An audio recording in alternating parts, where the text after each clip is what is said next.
course it does. It really do.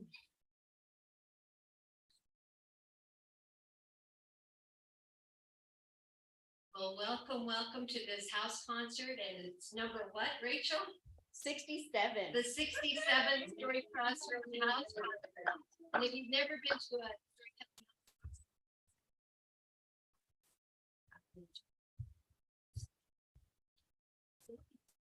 great story. Sound good? There is some things to look at, brochures and things on the table afterwards about upcoming things and things that you may be interested in. Please turn your phones down so it won't get on the recording, and also we're live streaming this to a few people. So if you have to yell, it's fine.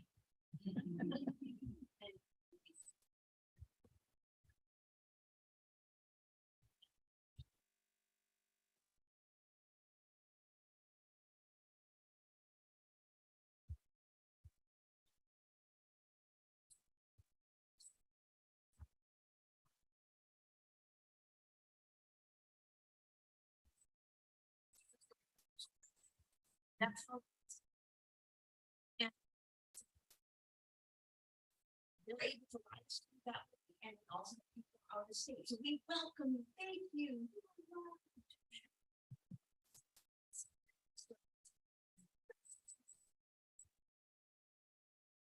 And we appreciate the fun that we've got through the years. I mean, here we are going on our 8th Summit Festival happening in May.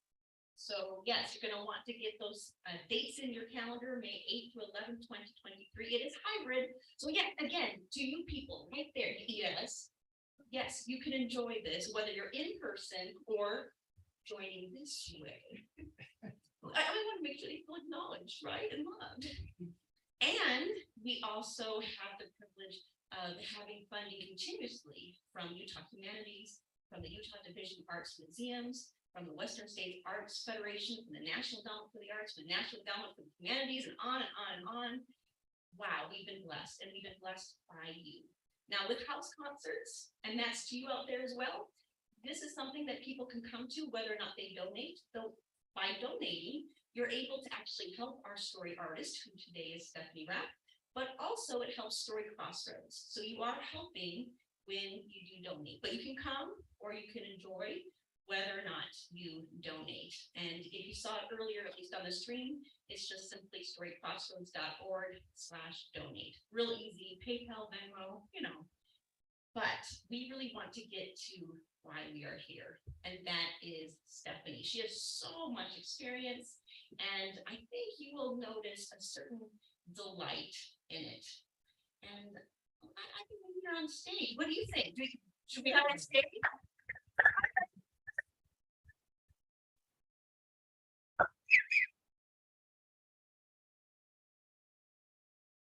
Thanks so much. I'm glad to be here, and thanks for all of you, and glad for the Eastmans for hosting this. So I thought I'd start by taking you back to Saturday morning. When Saturday morning came, my sisters and I would wake up so early, so very early in the morning, tiptoe out across the linoleum into the living room, and there it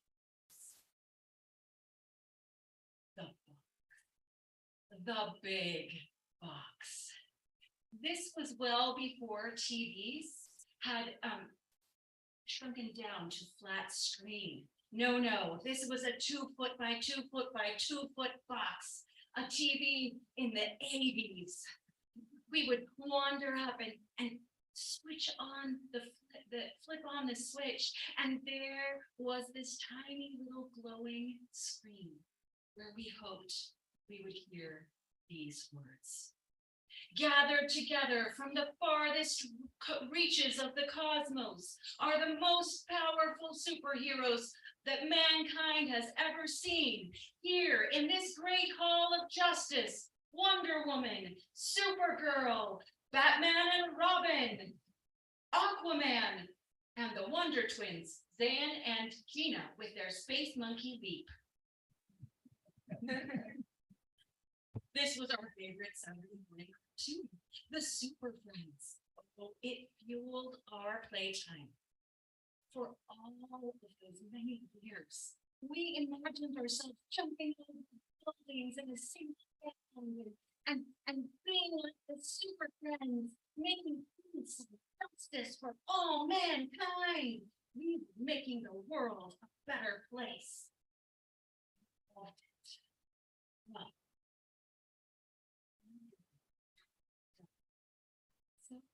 oh, Super Friends.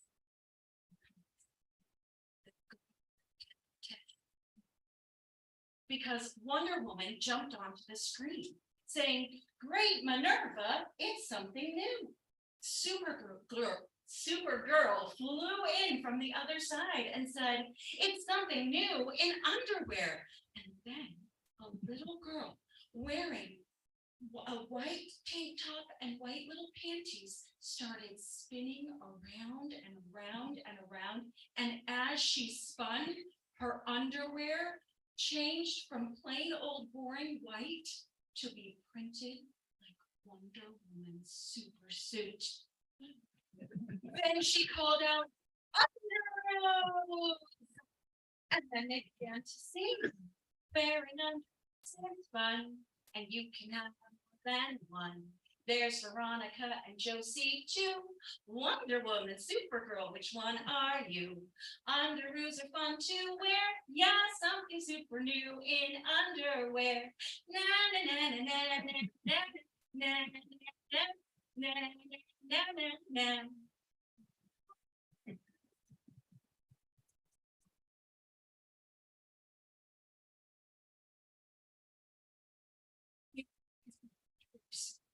Side, but seriously, the underwear would make it so. We had to love it. We had to. We loved it.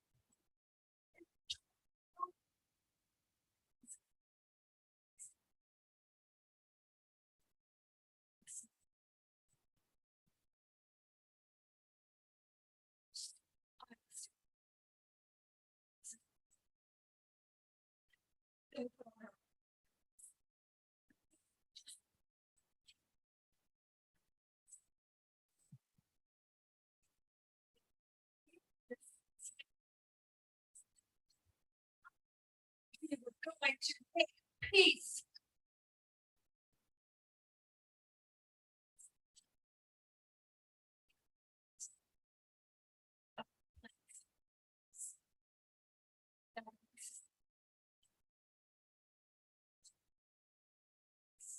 My sister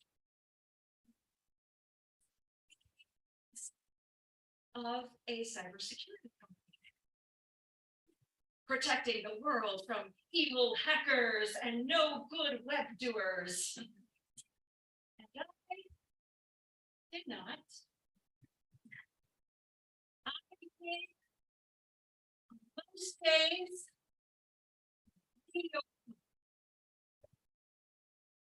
The only thing tantrums. You know, it's funny though, because in my almost like almost like there was one time when my preschooler got her understood how to get into the bathroom stall and lock it, but couldn't figure out how to unlock it. So instead of leaping over a tall building, I climbed over the bathroom stall, very carefully putting both feet on the toilet as I came down to unlock the door. Instead of chasing bad guys, well, there was this one time that I was running a little bit late from picking up the other two kids, and my son with special needs was on the school bus, and I turned the corner and saw the school bus leaving my house where they were going to drop him off, only I wasn't there. I said, "Hang on to your seatbelts, kids," and I started following that school bus around the neighborhood.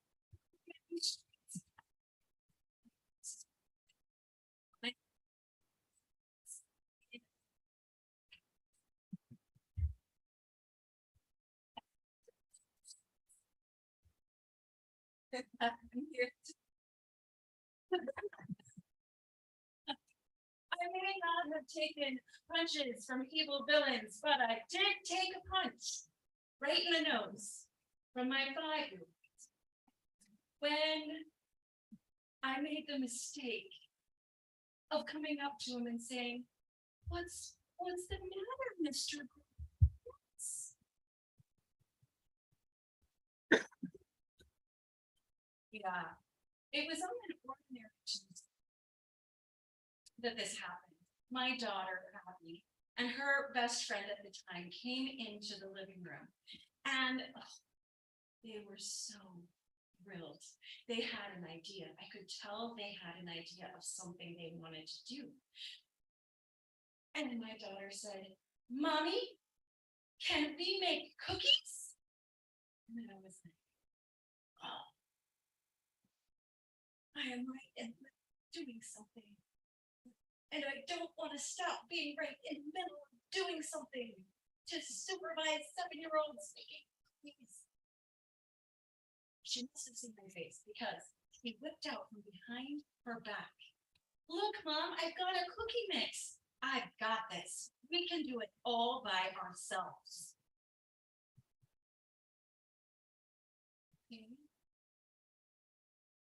"Come on, Mom, we've made cookies hundreds of times." And that was actually probably true. It was her favorite thing to do was make cookies. I said, "All right. But remember oven safety." "Yep, 2 minutes. I got it, Mom, no problem." And she went back into the kitchen with her friend. And I tuned into the sound of clinking, measuring cups and giggling girls. Well, sometime later, Abby came out with 2 giant oven mitts holding a tray.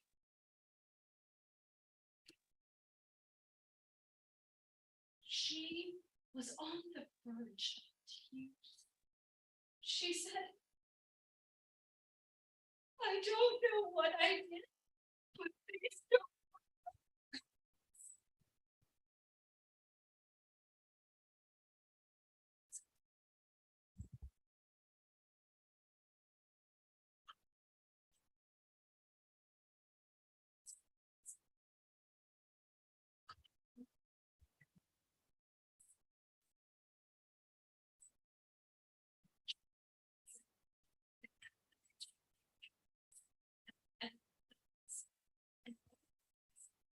But instead,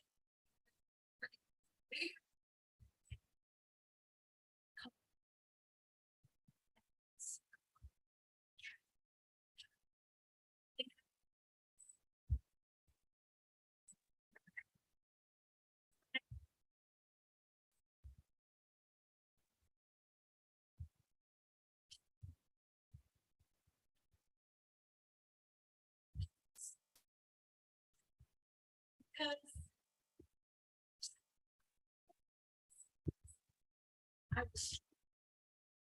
I was a challenge show that I was participating in, and my family had always baked for as many years as I could remember. My grandfather, he was an actual baker. He had his own bakery. So I knew that somehow I was going to be great at baking, even though I had never actually tried to bake anything. I convinced my mom to turn over her whole kitchen to me. And I pulled out my family's recipe for 10 dozen oatmeal chocolate chip cookies. We do nothing small at our house because, no 3 dozen recipe or a dozen and a half, no 10 dozen oatmeal chocolate chip cookies. We were kind of famous for it. Everyone craved my mom's cookies within a 1-mile radius of our home. And I couldn't wait because I had always secretly felt that my mom did not add enough chocolate chips. And now that it was up to me, there would be an abundance of chocolate chips in these cookies. I began mixing, stirring, and gathering up the ingredients with visions of cookie stardom dancing in my head. Move over, Mrs. Fields, because here I come. Well, I got the first tray of cookies in the oven and pulled them out. And these cookies were perfection. Truly. The crispy brown edges, the kind that you pull off the tray, and when you break it in half, it makes a little chocolate smell. Oh, my mom came in and said, "Oh, the first batch is out of the oven. Have you tried one yet?" I said, "No, I haven't," because we had pretty strict rules about not trying them. So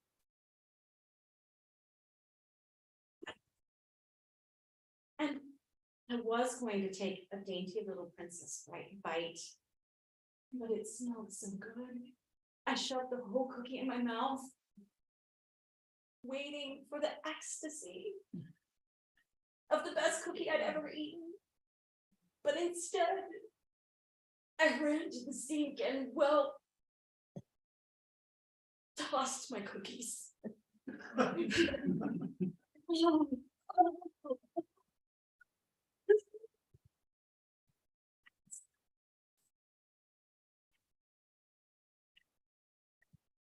I fell to the ground.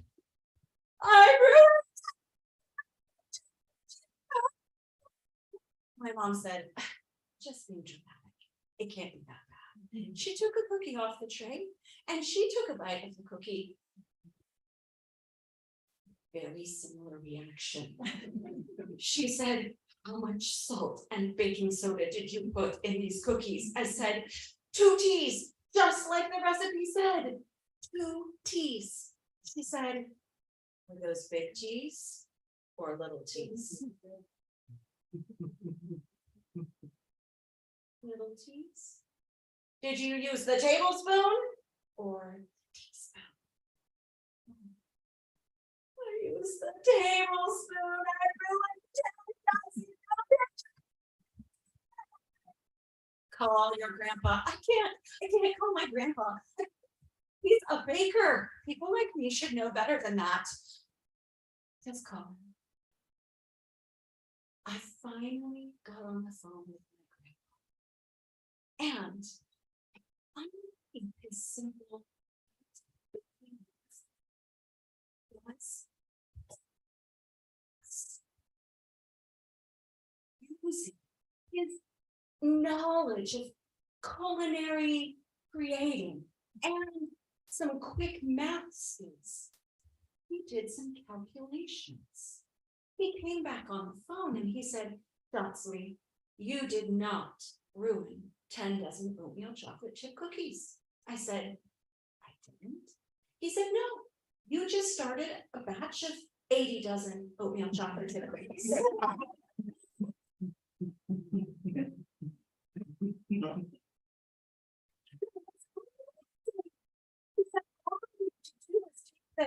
The remaining dough and split it up into 8 different sections, and then make the recipe all over again 8 different times, and don't add any baking soda or salt into the dough, and they would all taste fabulous.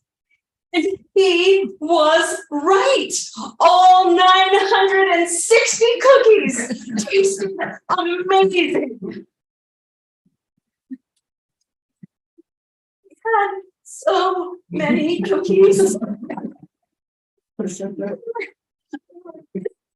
Here, have some cookies. Cookies. Well, did you like them? 832 grams.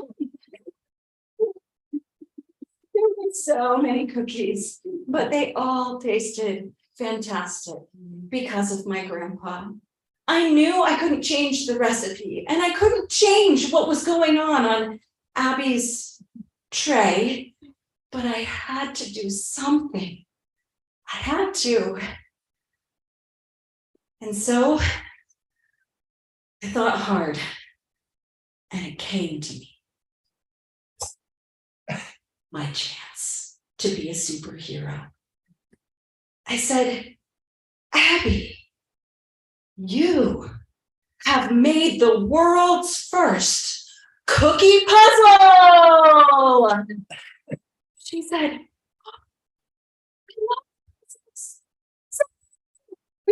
we just cut in between, and then you can take it apart and put it back together. And the only thing that would make this puzzle even better is, she stopped me before I could even say it, frosting. That's right, honey. We have never had so much fun taking apart and putting back together and eating a puzzle before in our lives. Then or since, turns out. The funny thing is that my daughter Abby grew up to become a chef. So you just never know. We all walk around in ordinary clothes, but there might be a moment that comes that you can be a superhero.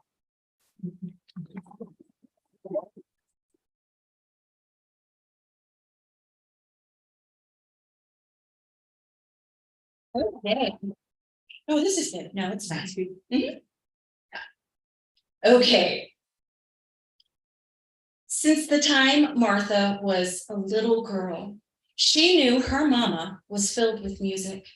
She could see it in the way her mama walked, her hips going back and forth like a bell. She could hear it in the rhythm her mama peeled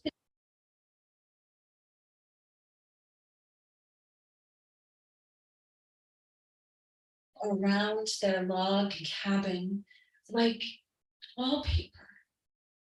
She loved her mama's music, but her favorite time with her mama was at night, when all of the other little ones were in bed and her mama would come and sing to just her. She'd hold her hand or tussle her hair, and then she would sing. In the dark of the night, let my song shine bright till the morning, like a blanket you found, may my song wrap around, keeping you warm till the morning, One day you will ride with my song by your side, learning music to play in the morning. Martha would look up at her mama and say, I am going to keep Papa's promise. I know you will. I know it. You see, Martha's mama or Papa had made a promise to his mom or to her mama. Robert is his name and Mandy is her name. And they met in Ontario, Canada, back in the 1860s. Robert was there taking care of some legal affairs for his father. And at one of the places that he stayed, it was customary at the time to hand out a little tin type photograph book. And he was looking through the pictures when he came across a photo of a young woman who he thought he could fancy very much, his very words. He wanted to meet her and had heard that there was going to be a party later on in that weekend, but he was bashful and wasn't sure if he really wanted to show up at the party, because if he actually met her, he might be caught not knowing what to say. He was finally convinced to go, but stayed in the kitchen for most of the night. That is until Mandy burst through the door and the whole room exploded. Mandy's here! Mandy's here! Well, Mandy was the life of the party. She danced. She always had a game, and someone began to play the piano, and Mandy sang and pulled Robert right out of the kitchen. He watched her in awe. her beautiful voice filling the space, and he knew he was in love. She introduced herself afterwards. She might have noticed him staring at her while she sang. That night, he went home, determined to find a way to court her. Weeks went by, and he noticed that Mandy kept showing up at a well. And he decided that he would keep showing up at that well as well, in hopes that maybe they would both be there together at some point. And that day finally came. He was watering the horses, and he could see her in the distance coming toward the well with her sister. He quickly arranged for people to take care of what he was doing so that he could be there alone. And then when she arrived at the well, her sister made up a quick excuse about how she had to leave right away. Robert and Mandy were at the well alone together. Imagine Mandy's surprise when Robert blurted out, "Mandy, I'm smitten on you. Is there any chance for someone like me?"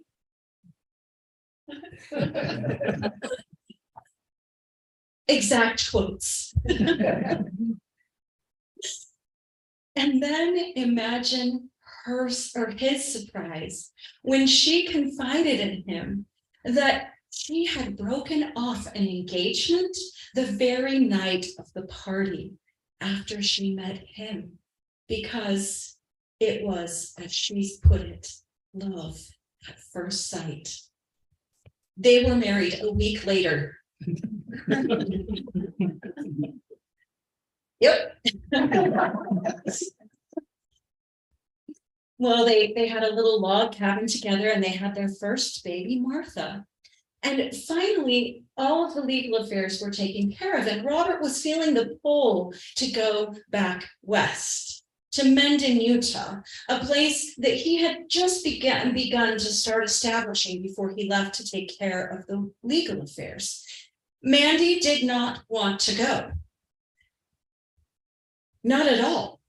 She did not want to leave her family. She did not want to leave her way of life.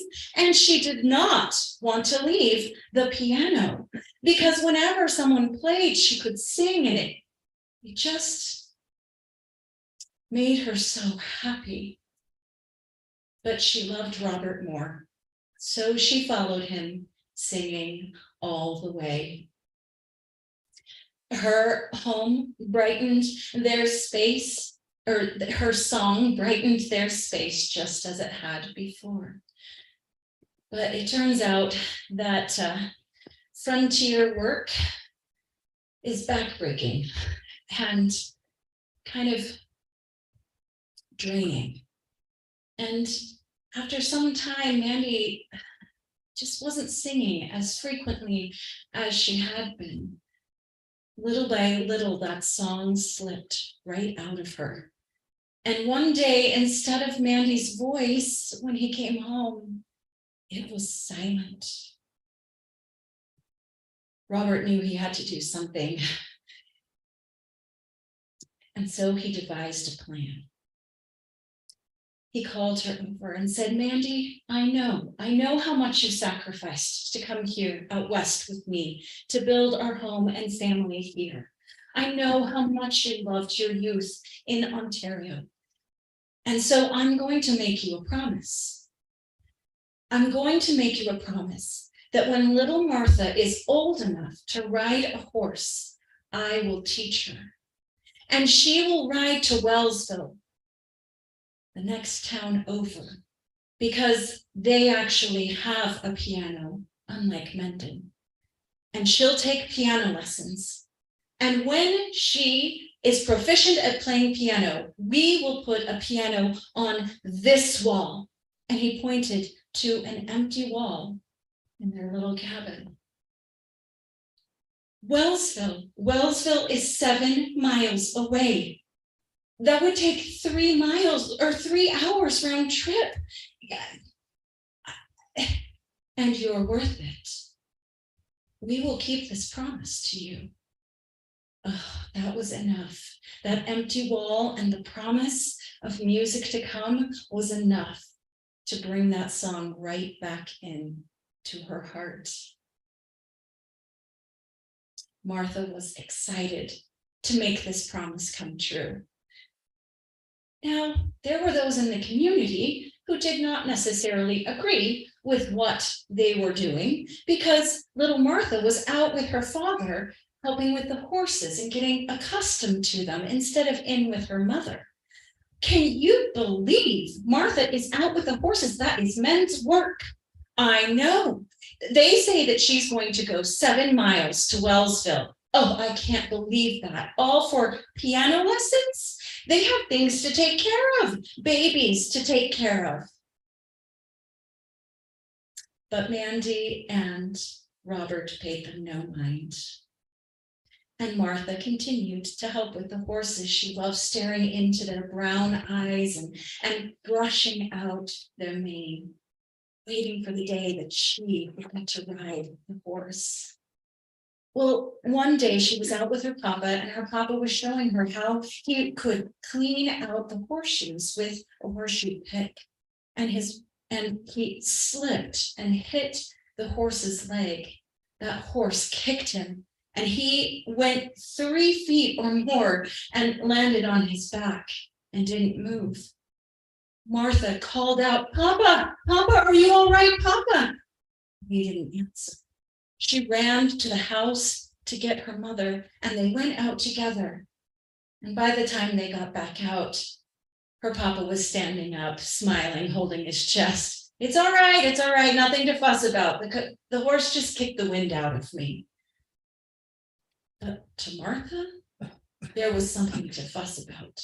She didn't know that horses could hurt people.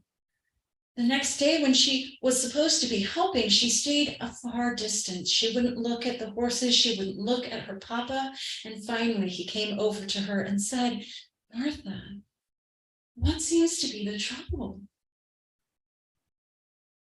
"I can't do it. I can't keep your promise to Mama. I can't do it."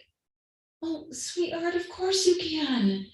You are perfectly capable. I can't do it. The horse. Papa, I thought the horse killed you yesterday." "But it didn't."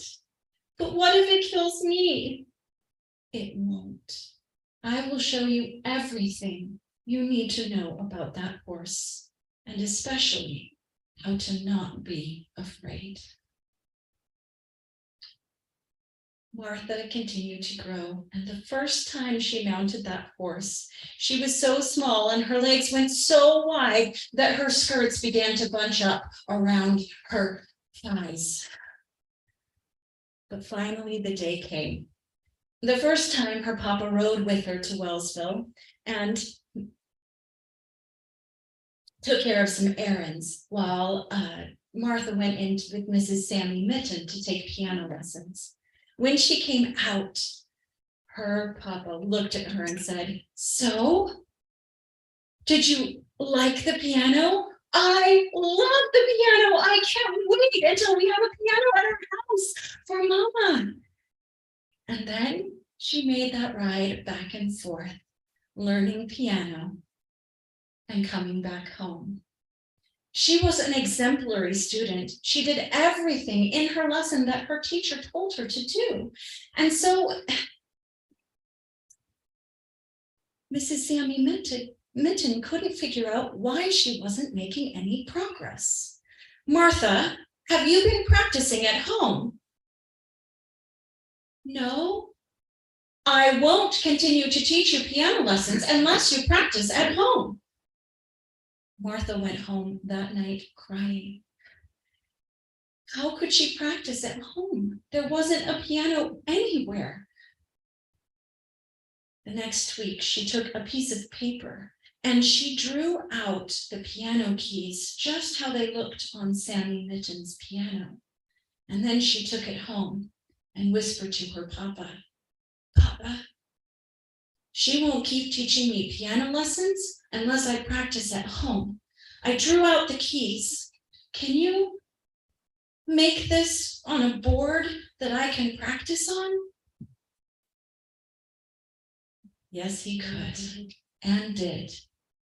And so Martha would come home and she would place her fingers on the very keys that her piano teacher showed her how to place them, but with no music coming out of the board. Piano was still really difficult. She would find herself going to piano lessons, hoping that she would do it right. Her piano teacher looked at her again and said, "Martha, I can tell you are not practicing." "But I am practicing. I'm practicing every day." "I practice every day on the board that my papa made for me. We drew out the keys of the piano." "You don't have a piano?" "Well, no, I'm taking piano lessons, and when I'm proficient, then my papa will sell the horse and buy a piano and bring it back to our house." "Oh." "Well, let's see how we can help you. Do you know any songs?" "Oh, yes, I know a lot of songs. My mama sings all the time." And so her piano teacher began to choose music that Martha already knew. Her papa dragged in the board inside, and at night she and her mama, Mandy, would gather together and she would place her fingers and sing the songs. "Row, row, row your boat gently down the stream." Or, "Oh, when the saints go marching in." They made the music for their makeshift piano. And Martha did gain proficiency, enough that her papa did sell the horse, and they bought the first piano in Mendon, Utah.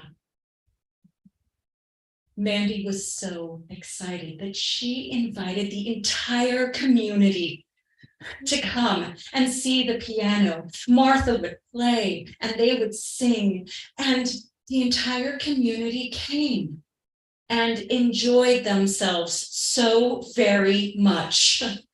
In fact, the Sweeten home ended up being the gathering place for all of the youth, especially. They would sing and they would dance, and when the summer months came, they would hang the lanterns from the trees and sing well into the night, prompting one of their neighbors, Mr. Fred Larson, to say, and I quote, "The Sweetens are noisy as hell at night and damned quiet in the morning." All because of a promise, a piano, and an extraordinary little girl named Martha Emma Sweeten, my great-great-grandmother.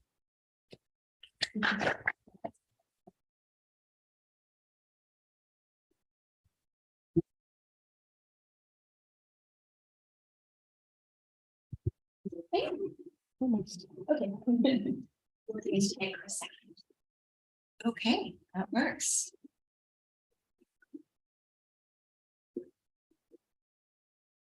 So I grew up without books. I know this is probably a surprise, but you see, my grandparents, they immigrated from Switzerland 4 years after World War II. They came with a baby on the hip and a baby on the way, a single trunk, and $200. They spoke Swiss German, which to the untrained ear just sounds like German. They were not safe to speak their language.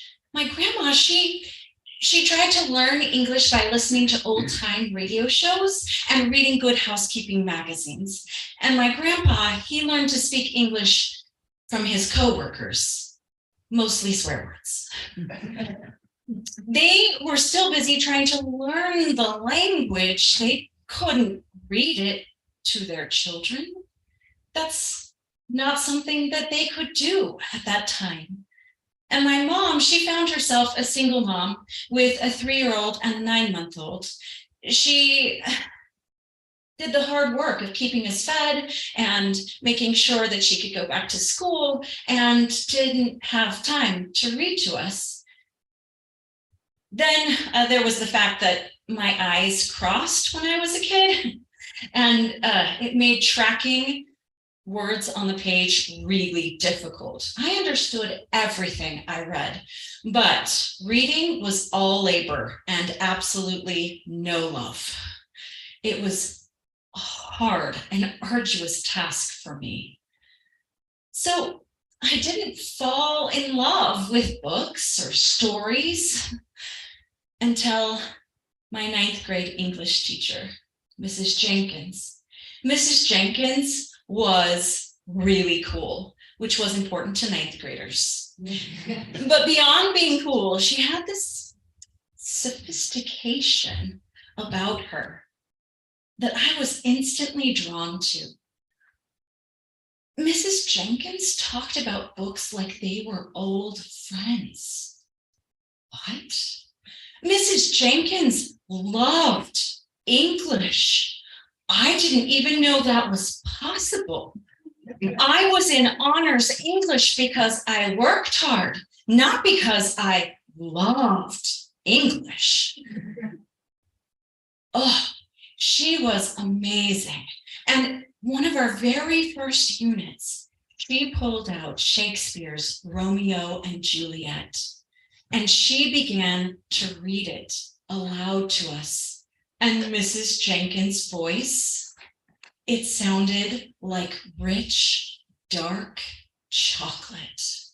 And it felt so sweet on my ears. I just never wanted it to stop. I knew I couldn't be fully me until I could read Shakespeare like Mrs. Jenkins. I took my little well-worn copy of Romeo and Juliet home, and I opened it up, expecting the brilliant light and the sweetness to come out of the book, just like it did with Mrs. Jenkins. But it didn't. It sounded like a robot. Oh, it was terrible. I continued to keep trying. I wanted so desperately to read this book, just like she did. And I would stumble over commas like they were cracks in the sidewalk, and I stubbed my toe every time. I would stumble over the placement of words, but soft, what? Light through yonder window breaks. You're not even supposed to start a sentence with but. How is this? And light doesn't break a window? A baseball? Yes. Light? Not so much. I couldn't understand it. I desperately wanted to understand it, but I couldn't. After weeks and weeks of joylessly decoding Shakespeare, something happened. I want to recreate the moment for you, just like it happened. I'm 14, okay? And I am flopped on my bed on my tummy. To the left is the wall with my posters of Tom Cruise and Matthew Broderick. To the right is the floor, which you actually cannot see because of all of the great big shirts with shoulder pads and brightly colored stirrup pants. My long hair was permed, and my boofy bangs were kind of pushed to the side so that I could read. My well-worn copy of Romeo and Juliet had black tear stains on it because I had not yet discovered waterproof mascara. I have to do this. I have to do this. Ugh. I flipped on my clock radio. I turned it to my favorite station, the Orem High School All Beatles all the time. I grew up in the 80s, but I loved the Beatles and the 60s. And a song came on. I love this song. Like we sing. Some good means and learn to fly all your life. You were only waiting for this moment to arise. Listen to the music, and then my mom interrupted. You're not going to get any homework done listening to music.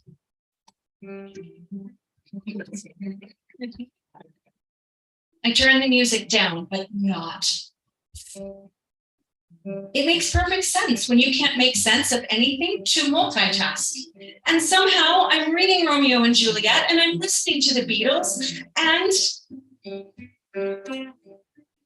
Shakespeare came out of my mouth like this.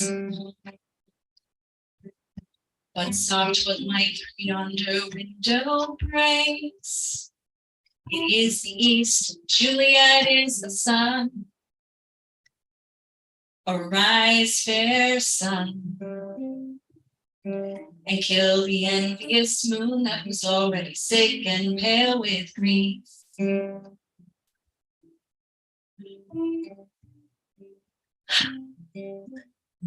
Suddenly, I saw it. I understood it. This was so romantic.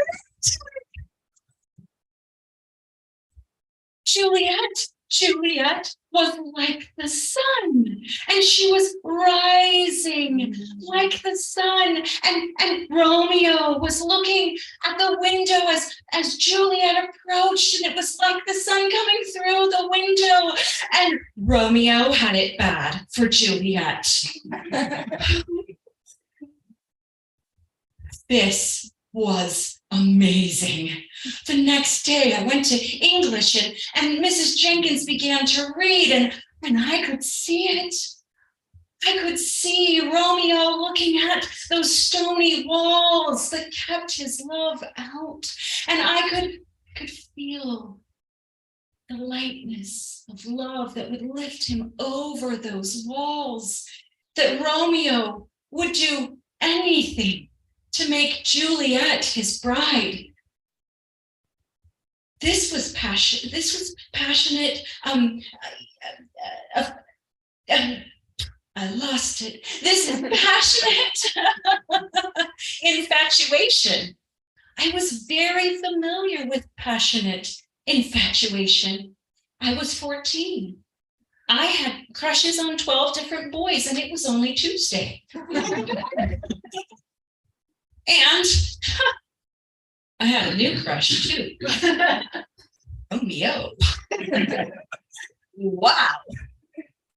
This was the most amazing thing. I went home that very night and I pulled open my copy of Romeo and Juliet and I flipped on the radio and another song came on.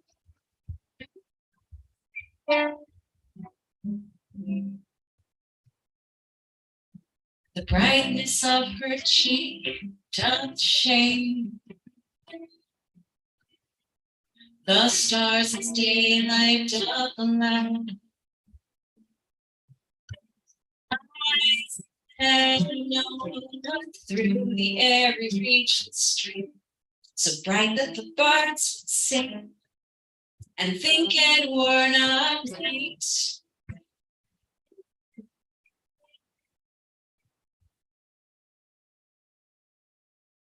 See how she leans her cheek upon her hand. Oh, that I were with love upon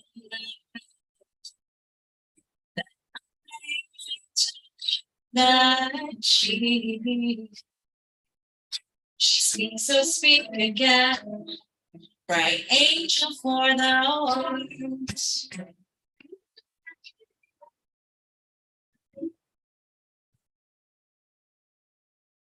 You're asking me why I love grow. I don't know.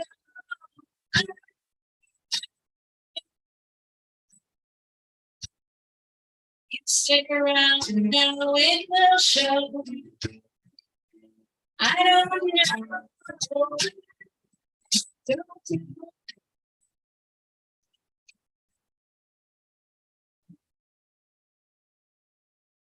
Sweet.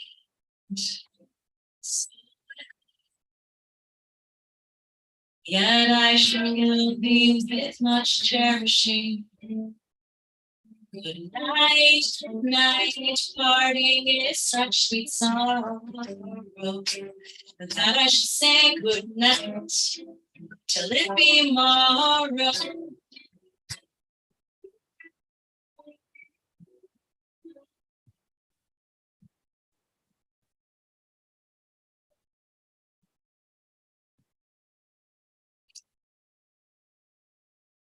I love chicks.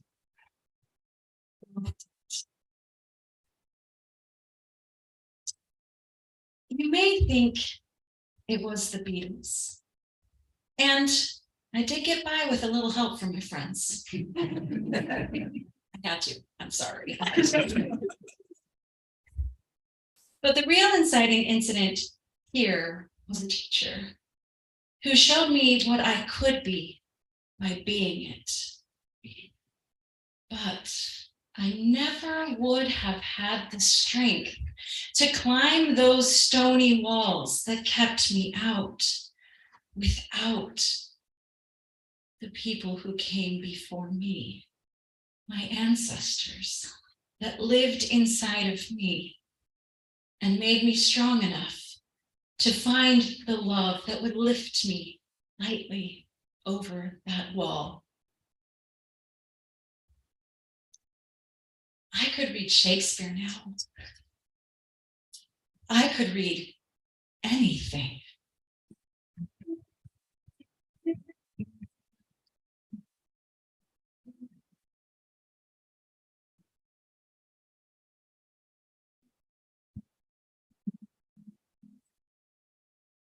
Comes the sun, here's the sun, and I say it's all right. Little darling, it's been a long, cold, lonely winter. Little darling, it seems like years since it's been. But here comes the sun. Here comes the sun, and I say it's all right.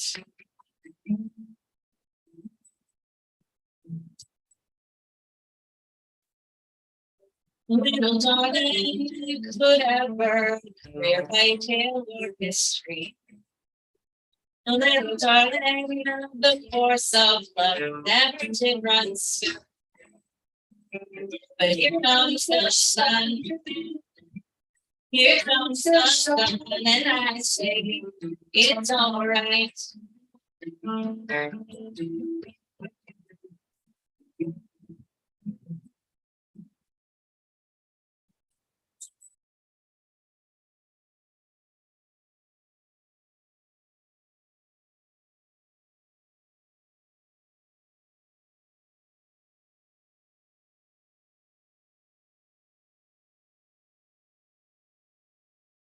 So I started out, oh yeah, we're good. Okay, I started out with Saturday morning, and now I'm going to end with bedtime. I'm in the room with my three youngest. The lights are out, and the nightlight is shining like the light at the end of the tunnel after a very long day of parenting. Almost there, almost there, almost there. And that's when it starts. Mommy, mommy, mommy, mommy, mommy, I want a drink. Can I have a drink? Can I have a drink, please?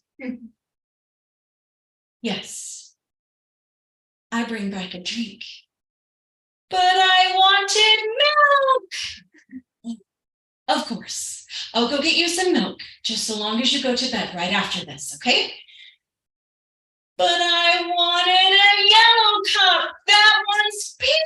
I can't drink with pink. Of course, a yellow cup. We can do this. It's going to be fine. And then the next child starts in. Mommy, I have to go to the bathroom. They know that anytime they say that, I have to say, okay.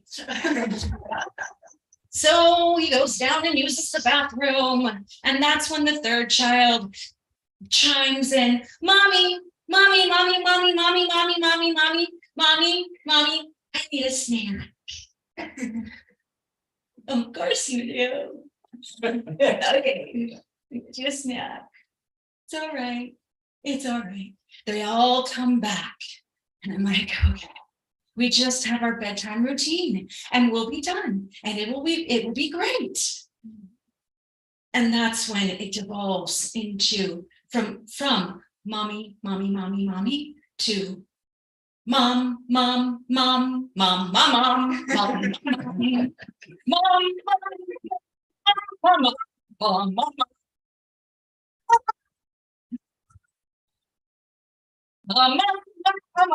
mom, mom, mom, it's okay. We got it. I want to leave them with like, oh, that's so good feeling of love for a whole 8 hours. It's gonna be fine. I got this. I got this. And then I ask the dreaded question. Did you guys brush your teeth? Children are never interested in brushing their teeth until 15 minutes after bedtime. It's true. They all went downstairs and then I had to gather them back up again. And I thought of my husband's words that were so profound. He said, it is one of the greatest ironies of life that those who are the most tired have to get those who are the least interested in going to bed to sleep every night. Yes, yes, it is so true. Well, we have our little bedtime routine. They can choose special kisses, a bright and beautiful engraved story, or a song. They have 2 choices in 3 seconds because it's been over 12 hours and I don't know how much longer I can make it. Isaac chooses a special kiss. Special kisses actually started with Joey because when he was 6, he decided that he was too big for goodnight kisses. And I thought that was ridiculous. And so I said, well, that's because you've never had a special kiss. And he said, what's a special kiss? And I said, it's really cool. Because I was still making it up. Said it's any kind of kiss you want. He said, like a spider kiss? Exactly like a spider kiss. That's exactly right.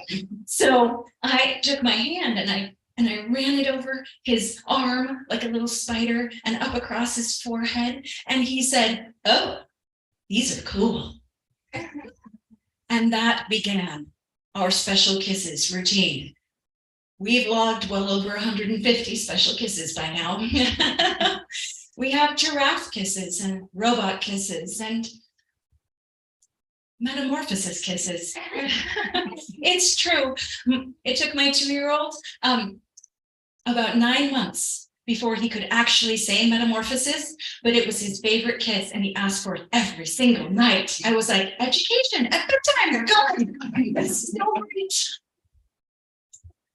Well, that night Isaac asked for a shark kiss. Oh, I got this one, no problem. Isaac sleeps on the top bunk, which makes shark kisses ever so much easier. I put a dorsal fin on my head and I begin at the back of his bed. Na, na, na, na.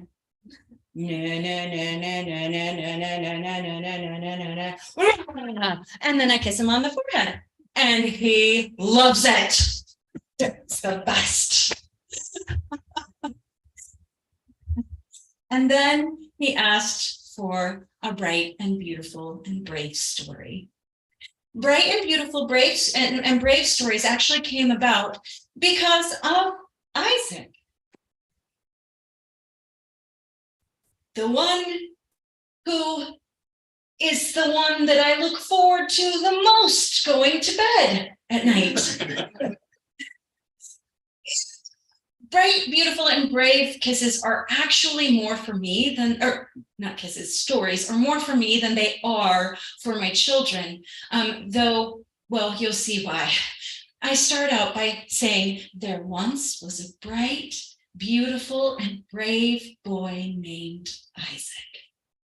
And then my job is to scan through the day, thinking of any really story-worthy moments to put in his bright, beautiful, and brave story. I have to skip over the times that he threw temper tantrums, or because I asked him to put away his backpack, or the time that he screamed,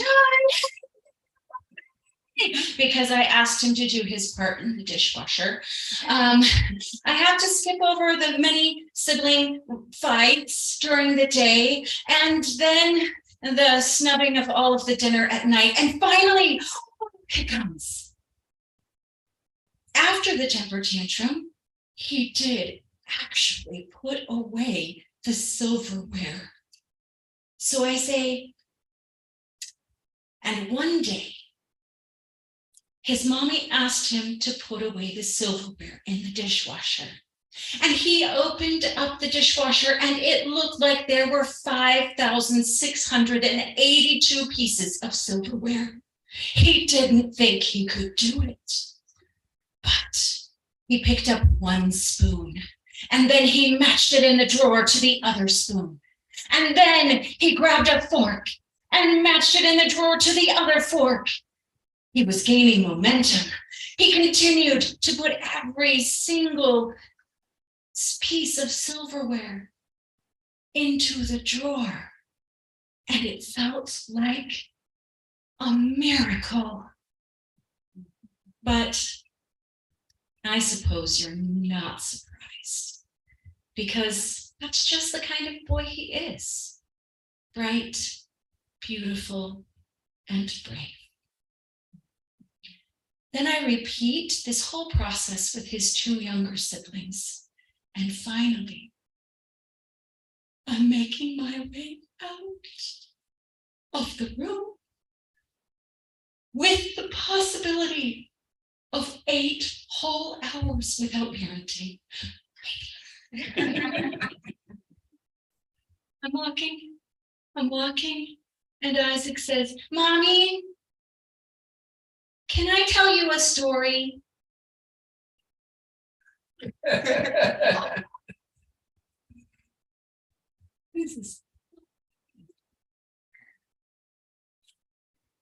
Yes, I'd love to hear a story.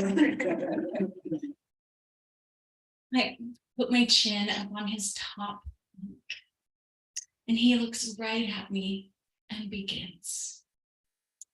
There once was a bright, beautiful, and brave mommy. And every day she filled up her children with stories, which filled them up with love.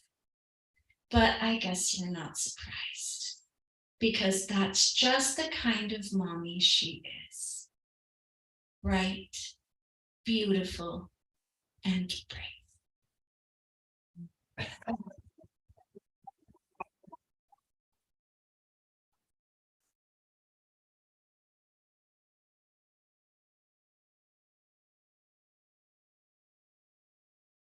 Thank you so much. Thanks for coming tonight.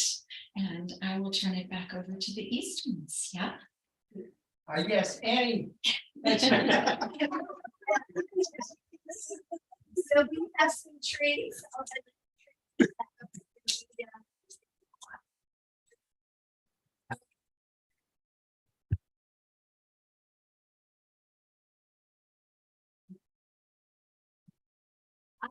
That's it. Thanks for coming, Rachel. Do you want to say more about upcoming events or? Stephanie, do you want an encore? No,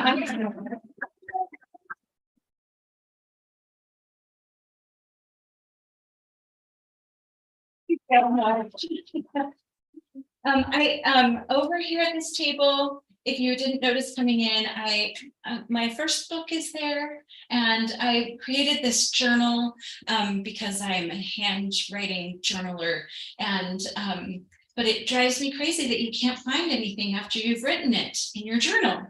And so I created a whole system of how you could quickly and easily find things that you've written in your journal by tags and indexes and things like that that are all like built into the journal. So if you're interested in that, just let me know. I can talk to you about it. Yeah. I'm very curious. You said didn't have books growing up. Yeah. Is that what made you more interested in storytelling? I don't know. That's a good question. And then you said you also have some visual problems, so. Yeah. So I've gotten better at being able to read pretty. Okay, no, I'm not actually a quick reader. I'm actually a pretty slow reader, and I remember every single thing I read. So I am not the kind who's going to like plow through a novel and then read it again in 3 weeks, having forgotten everything, because first of all, it would take me like a long time to read.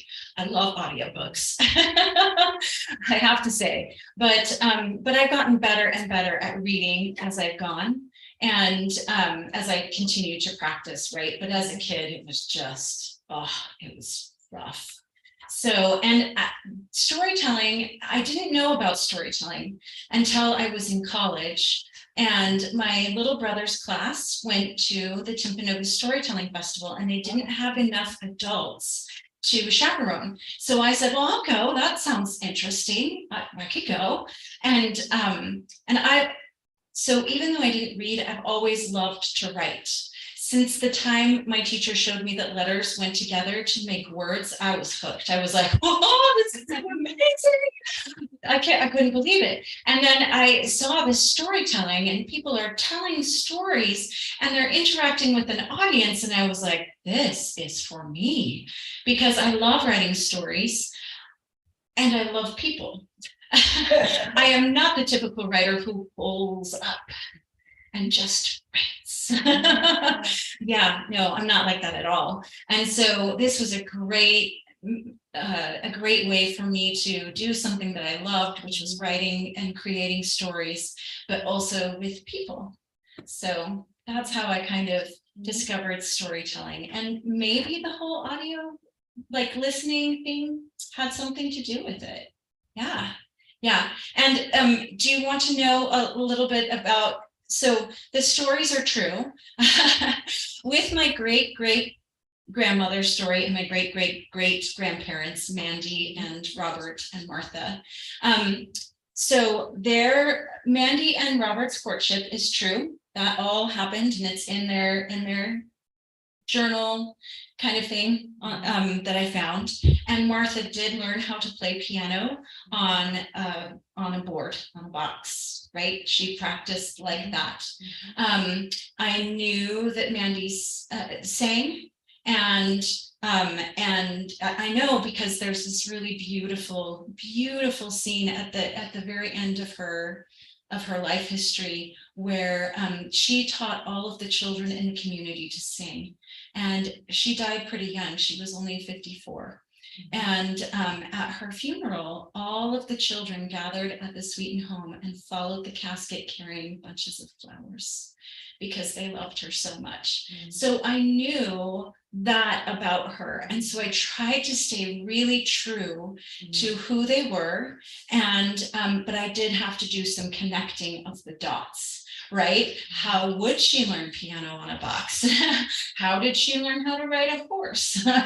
Like all of those things, I kind of connected the dots to. So it's partially fictionized, but as true as I could possibly make it to who they were and the time period. Does that make sense? Yeah, because back then there were just like little paragraphs like that. I'm like, What? She learned how to play piano on a box? I have 6 children and 5 of them have gone through piano lessons. And I know how hard it is. How in the world did she learn how to play it on a board? Like, that is tough. That is amazing, right? But I love her. So, so I wanted to tell a story about her, right? And yes, we really did have 960 cookies. That really actually happened. It's not an exaggeration or anything. Like the whole cookie puzzle thing, all true. The whole bedtime routine thing, all true. The whole Beatles Shakespeare thing, all true. So yeah, I didn't have to make up anything on those because that was me. So yeah. Bedtime, yeah, totally true. Yeah. What was the third one? Bright, beautiful, and brave, special kiss. Special kisses and a song. And so, Yeah, they almost always show special kisses and a bright, beautiful, and brave story. But I always like to have a choice because then they feel like they're in charge, right?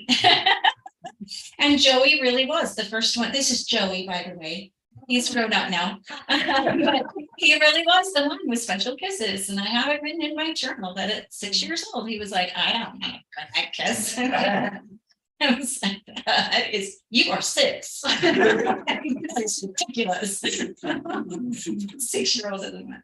Yeah. So yeah. Any other questions? I might just say that you told about chocolate chip oatmeal cookies. Yes. And Annie made some of those. In another room.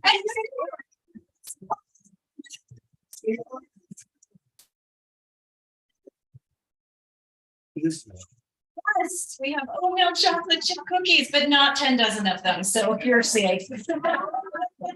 Hey, let's have a final hand.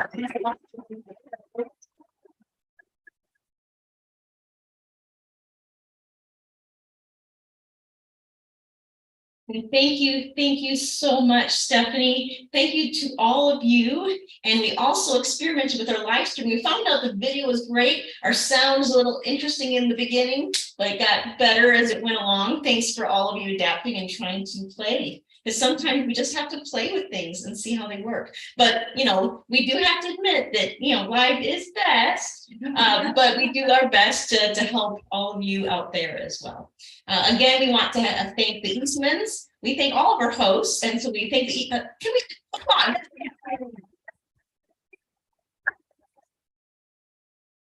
Then our next house concert will be our 68th house concert, and that will be on a Saturday. We usually do on Fridays, but this will be a Saturday, February 18th, and it will be at the Jessup home in Orem. So we jump around a little bit, or if you're like, you know what, I like the idea of having the artists come to me, then feel free to reach out and, you know, to do the hosting and stuff. And if you're listening from it, maybe we can figure it out if you're in another place, but who knows. But in that case, make sure you grab a flyer so you know about the next one, share it with other people, and we'll try to keep improving about this live stream thing. You know, this was our experiment. It was because of Stephanie that we even attempted this. So, you know, not too bad, I think, for a, you know, a quick test there. And thank you for those out there testing for us. So again, thank you so much.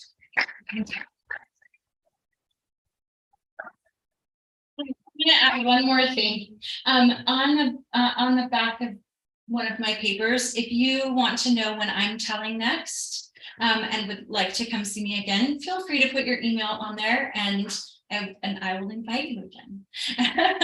So that would be great. Thanks. Like this one? Yeah, like that one. Okay, come on, vacation. Oh, dear. Can't get up.